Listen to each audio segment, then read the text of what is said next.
Nous avons deux sentiments.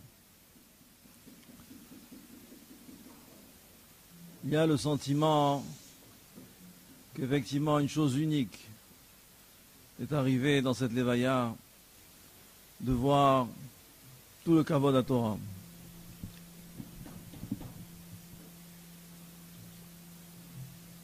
Au moment où on a appris cette nouvelle-là, on s'est demandé qu'est-ce qui va se passer. Les yeshivot vont fermer, les yeshivot ne vont pas fermer. Qui c'est qui va y aller, qui c'est qui va pas y aller, comment ça va se passer? Il y a eu déjà des antécédents. Qu'est-ce qui allait se passer dans cette Levaya-là? Pourquoi il y avait la question? Parce que justement, Rav Ovadia Yosef, Zatzal, il y a eu beaucoup d'ennemis. Il y a eu beaucoup d'opposition. Qu'est-ce qui allait se passer? Nous avons assisté effectivement donc à un grand Kiddush Hashem. C'est le premier sentiment. Le sentiment de soulagement, le sentiment d'avoir assisté à quelque chose d'extraordinaire. Même ce soir, le 19e, qui réunit un Kavod HaTorah, sont des choses effectivement que sur notre communauté parisienne ne sont pas tellement habitués. Maintenant, dans les Midrashim, il y a marqué que Siluk HaTzadik, Siluk HaChacham, il est pire que le Chorban HaBayit. Il est pire que les Klalot de Kitavo. On cite le pasouk là-bas, V'osif alecha makot afle vafele, ki avda haaretz et chachamav. Ça c'est pasouk, les Shaya. C'est pire. Siluka Chacham, il est pire. Dans le monde, on est déchiré. On a ce sentiment-là qu'il s'est passé quelque chose d'extraordinaire de voir Kavod HaTorah de nos yeux. Que cette Torah-là, qui était magnifique, qui nous a ébloui, elle a ébloui encore plus.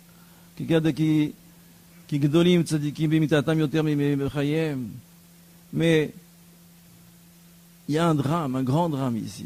Quel est le drame? Il faut expliquer. Le Hesped, la Levaya, elle est pour le Kavod. Le Hesped, il est pour que on puisse apprendre de ce qui s'est passé. Après la Levaya, il y a le Hespedim, parce que dans le Hesped, on peut apprendre. La Gemara dans Brachot et ramène Daf-Yutret, ramène un Maaseh, avec Shmuel, qui avait un shem sur lui, que Shmuel, la Mora Shmuel, il était en train de manger l'argent de Yetomim. Là-bas, l'histoire, elle est qu'en fait, au moment où son père il est mort, donc Shmuel n'était pas là-bas pour savoir, pour écouter chez son père les dernières consignes. Donc il y avait un gemme qui avait l'argent des Yetomim, mais Shmuel ne savait pas où il était. Alors là-bas, il raconte qu'il est parti Bechatser Amavet. Donc ça veut dire qu'il a su voir dans le ciel qu'est-ce qui se passait. Il a demandé, je veux parler à Abba. On lui dit, il y a beaucoup de Abba ici. Je veux parler à Abba Baraba. Il a dit, il y a beaucoup de Abba Baraba ici. On se dit, Abba Baraba, à voix des Shmuel. D'habitude, quelqu'un il s'appelle le fils de son père. Là, ils l'ont appelé donc le père qui est le père de son fils. Donc ils ont dit, attends, mais lui il est dans Yeshiva d'Erakia, il est très haut, on peut pas, on va aller le chercher. La Gemara raconte qu'entre-temps, puisqu'il regardait dans le ciel, alors il a vu Lévi, un Amora, qui était en dehors de la Yeshiva. Il lui dit, qu'est-ce que tu fais ici en dehors de la Yeshiva? Pourquoi toi tu es pas dans la Yeshiva? Toi tu es un grand Amora. Il a dit, parce que tout le temps où je ne suis pas rentré à la Yeshiva, parce que il voulait pas le faire, il voulait pas rentrer pour faire par rapport au Rosh Yeshiva qui était là-bas. Alors, et que ça lui a fait Khalishut Da'at, et que ça lui a fait une faiblesse, alors ils m'ont pas laissé rentrer. Donc, toutes les années que je ne suis pas rentré dans son shiur, alors je suis en dehors de la Yeshiva ici. Entre-temps, son père, il arrive. Et son père, là, qui me raconte, il a ri et il a pleuré. Et Shmuel lui dit, pourquoi tu ris, pourquoi tu pleures? Il me dit, je ris parce que tu es grand. Et pourquoi tu pleures? Il dit, parce que bientôt tu nous rejoins. Donc lui annonce qu'il va bientôt mourir.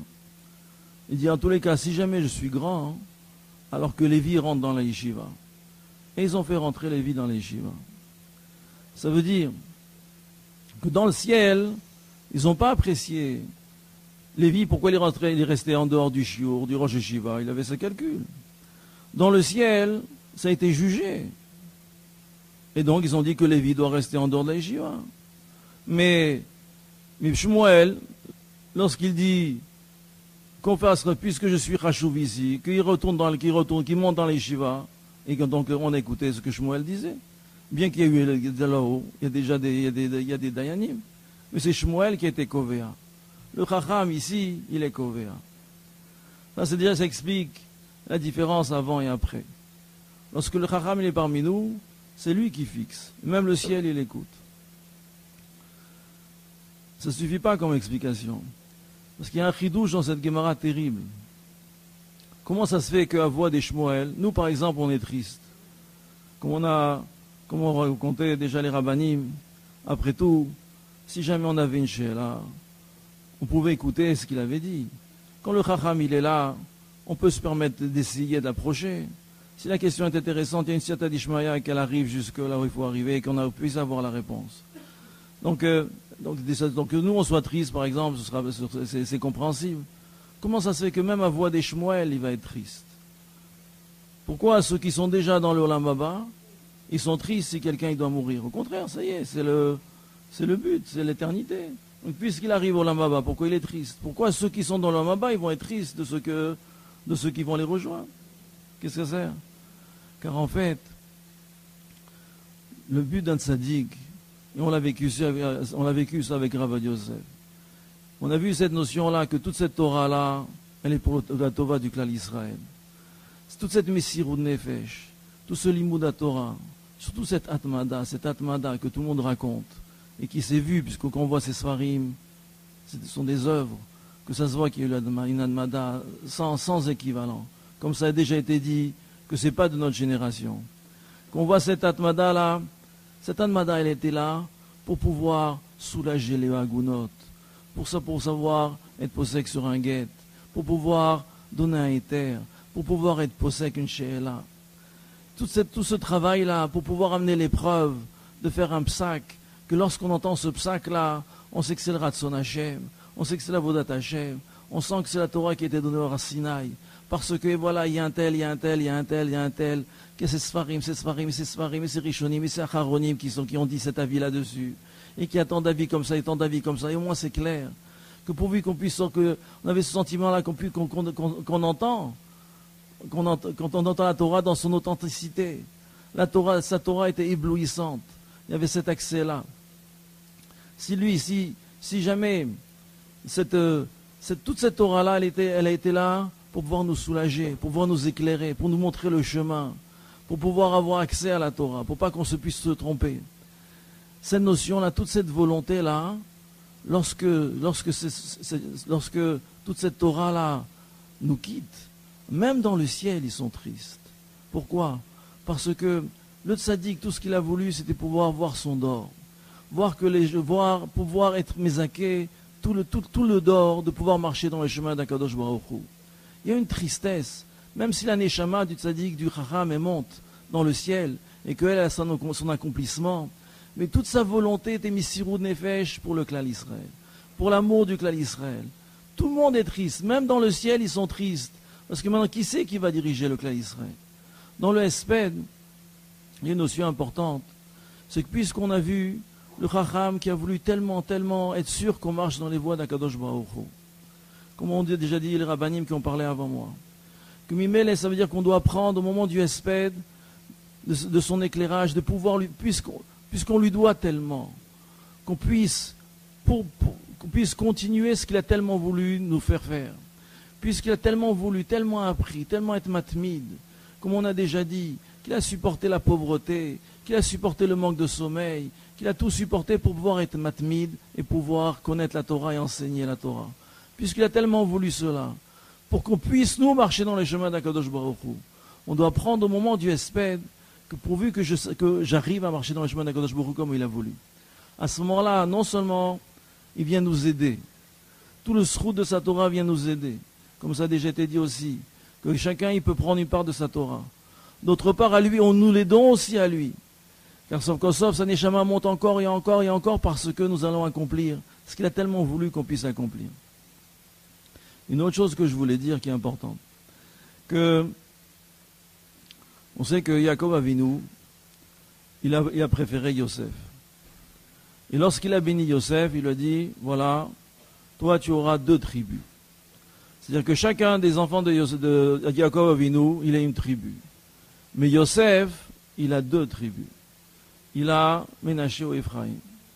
Qu'est-ce que ça s'appelle Natatilecha Shechem Alachicha. Je te donnais toi un plus. Que toi, hein, tes 2 enfants, ils sont des tribus. Donc dans le clan d'Israël, il y a 13 tribus. Parce que chez Yosef, il y a Ephraim ou Ménaché.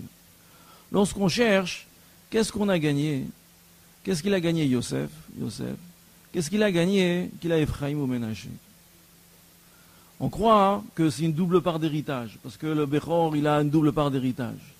Or, c'est pas vrai, d'après le Pshat Rashi, l'héritage d'Eretz Israël s'est fait par les personnes, par les Yotzei Mitzrayim, et chacun a reçu sa part de ce qu'il était par rapport à ce qu'il était Yotzei Mitzrayim. Donc c'est un partage individuel. Donc quelle richesse? Tout leur patrimoine, ils l'ont eu en fonction de ce qu'ils ont ramassé au moment du 15 Nissan, lorsque Venitzulo et Mitzrayim, lorsqu'ils ont pris tout le butin de Mitzrayim. Où est le double héritage qui appartient à Yosef et qui a Ephraim et qui a Ménaché? Où est cet héritage-là? Quel est l'avantage? Où il se manifeste d'avoir 2 tribus? Parce qu'ils ont 2 drapeaux. Parce qu'il y avait Ephraim, il y a Ménaché, c'est 2 drapeaux. C'est quoi, à quoi ça sert? Ben c'est ça le Yesod. C'est qu'en fait, lorsque quelqu'un est dans une tribu, dans la tribu, elle s'exprime, Réhouven, Shimon, Yehuda, Lévi. Lorsqu'il s'exprime, il s'exprime en tant qu'une tribu. Les enfants de Réhouven, Yehuda, Shimon, Lévi, ils n'ont pas le droit de s'exprimer autrement de ce que la tribu s'exprime.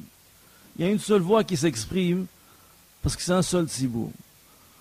Pitom, Yosef, il a le droit que ses 2 enfants s'expriment différemment.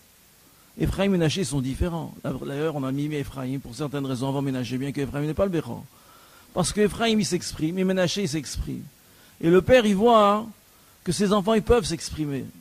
Qu'ils ont un droit, une identité, qui n'est pas seulement une identité Yosef. Ça, c'est le monde Sfaradi. C'est-à-dire que Yosef, Yaakov Avinu, pardon, il a donné à Yosef que ses enfants puissent s'exprimer. Nous avons ce sentiment. Ça, c'est Shechem Echad Alachicha, que je te donnais plus. Rabbi Yosef nous a permis de nous exprimer.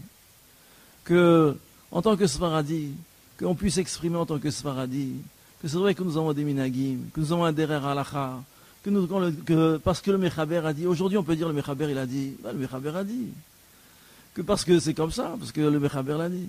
Qui c'est qui a remis en place qu'on puisse dire, là c'est le psak du Mechaber, et que ça ne se discute même plus. Je ne suis pas tellement vieux, mais ça, il y a quand même quelques décennies, on ne pouvait pas dire comme ça. C'est-à-dire que c'est quelque chose qu'il a construit. La Torah, que le monde Sfarad, il puisse s'exprimer, qu'il nous donne le droit de pouvoir nous exprimer, de pouvoir de manifester l'identité Sfarad. Sinon peut-être qu'on aurait été comme dans les autres tribus, qu'il y a une seule tribu qui s'exprime. Puis Tom, il y a 2 tribus qui peuvent s'exprimer, qui ont un droit de s'exprimer. Ça c'est une avat, ça c'est l'avat du peuple. Ça c'est l'amour que Rabbi Yosef il avait pour nous. Qu'il s'est battu pour pouvoir donner une expression. Comme ça a été dit, ça lui a coûté cher. Il y a eu beaucoup d'opposition. Il a eu ce courage-là. Parce que la Torah lui a donné cette force-là. Sa Torah, l'éblouissement de sa Torah s'est manifesté dans cette Lévaïa-là. Toute cette Torah-là, elle est pour qu'on puisse, nous, connaître les chemins dans lesquels on doit marcher. C'est ça que, aujourd'hui, puisque c'est un espède, et que nous devons apprendre de lui, et qu'on peut nous grandir grâce à lui, et qu'on peut le faire grandir, c'est ça qu'il faut s'inspirer. Bilam Aved, Netza, Macha Hashem, Kondimam et compagnie.